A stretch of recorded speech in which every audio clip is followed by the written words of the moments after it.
University of the airwaves. It's the last free space on the mainstream media. Use it or lose it. It's George Galloway every Friday night between 7 and 10, exclusively on Talk Radio. Revolutionary radio with Citizen Galloway is unique, wouldn't you say? The mother of all talk shows with George Galloway on Talk Radio. I did not say that. The East Coast Main Line was for a brief and glorious period between one franchisee and another franchisee run by the workers on the line. And it was a rip-roaring success. So therefore, the Conservatives privatised it again. It was a matter of dogma. They gave it to everybody's favourite goatee, Richard Branson's Virgin East Coast, which we're now told has run out of money. Of course, Virgin East Coast is for legal artifice described as a separate and independent country, and therefore it can be said to be running out of money. But it is, of course, a part of a stable of companies owned by Richard Branson and his fellow buccaneers. So, what happens? The government has thrown money hand over fist to private entrepreneurs, as they call themselves, to run a failing service, notorious throughout the land, but they will not allow the workforce who run it successfully, profitably, to do so. I'll be looking at the scandal of Britain's privatised railways.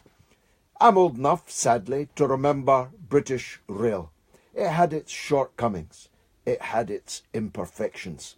Although all of those imperfections and shortcomings could have been obviated for a mere fraction of the public subsidy we now give to private operators on the railway. I don't know the figure today, but the last time I used a figure in a parliamentary debate, it was this: that the state was giving private operators 3 times as much public subsidy as we ever gave to British Rail when we owned the railways ourselves. The idea of an alphabet soup of Stagecoach, Virgin, Southern Fail, and all the rest of them, running and either making a profit at effectively the taxpayer's expense because we pay for the railway. All they do is run along the top of it. Or, as is happening with regularity now, the private operator, when they can't make as much profit as they hoped to make, bails out, and we have to bail them out. I'll be talking to the railway unions later in the show about that. I want to talk about George Soros. Let me put some facts on the table. I have no animus against George Soros. In fact, in some respects, I admire what he's done with his money. He set up a foundation, the Open Society Foundation, and he gave it 18 billion pounds, making it almost certainly the richest charity in the world. What that charity does with that largesse is, of course, open to criticism, as any charity is open to criticism. There have been some things that George Soros has done of which I approve. One of those is to fight against the bizarre and despicable phenomena of anti-Semitism without Jews, which is how we describe a situation where in countries like Romania or Hungary, from where Mr. Soros comes, anti-Semitic filth is pumped into the public discourse for purposes of political advancement and gain, even though there are virtually no Jews in Hungary. There are virtually no Jews in Romania. Either they've left or in very, very large numbers, they were annihilated in the Holocaust, the worst crime in human history.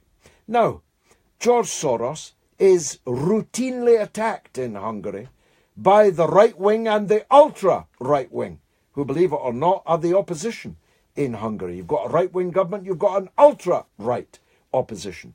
And they're continually manufacturing anti-Soros, anti-Semitic tropes. And on that I stand, of course, with George Soros. I've nothing against George Soros spending money in the United States of America on politics, even though it's frankly a matter of great controversy, the effort and money that he's putting in to bringing down the elected president of the United States. But in my view, he's perfectly entitled to do that. He's a US citizen, vastly rich, and ready to spend his money on politics. What I cannot accept is foreign interference in our domestic affairs by an American billionaire. And that's what's now happened. And it is astounding that those who cried loudest about so-called Russian interference in Brexit, about which more in a minute, are not only utterly silent now that we know that George Soros has given at least £700,000 to the campaign to wreck Brexit, to subvert British democracy, to divert British democracy in paths of which he approves.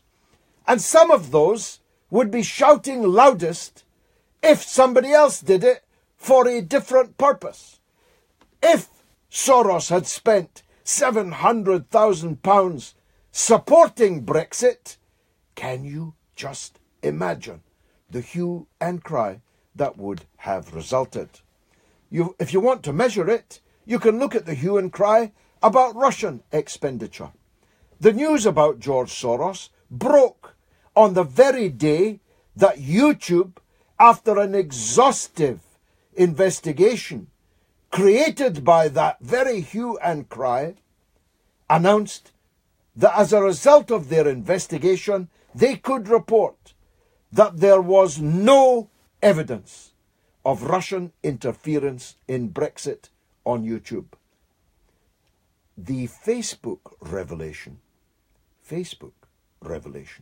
that there was Russian interference. 3 advertisements had been purchased at the grand total of 72 pence. 72 pence of Russian money, not from the state, but from Russians. £700,000 from George Soros to wreck, not to influence the vote, but to wreck the result that had already been returned. Imagine, if you will, a Labour government winning an election and a foreign billionaire spends £700,000 trying to stop that Labour government from coming to office. It is completely monstrous.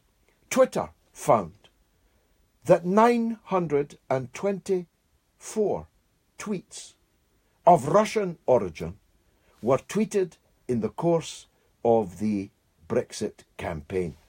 That's 0.00005 of all tweets. So if the Kremlin was trying to swing the people of Sunderland or South Wales to vote for Brexit, they didn't exactly put much energy into it. Compare and contrast again the expenditure of the best part of £1 million and counting to wreck a decision the British people have already made. Now, I don't condemn Soros because he's a Hungarian. I certainly don't condemn him because he's Jewish. I don't even condemn him because he's an American. I condemn him because he's an American spending vast sums of money to interfere in our political process. Money which, by the way, he in part made when he broke the Bank of England, speculating against the pound on Black Wednesday. We'll be talking about George Soros and his money and foreign interference. 500,000 from JP Morgan to the Remain campaign. 500,000 from Goldman Sachs for the Remain campaign. 700,000 from George Soros. It's quite a pretty penny, you know, of foreign commercial interests and billionaires interfering in our election.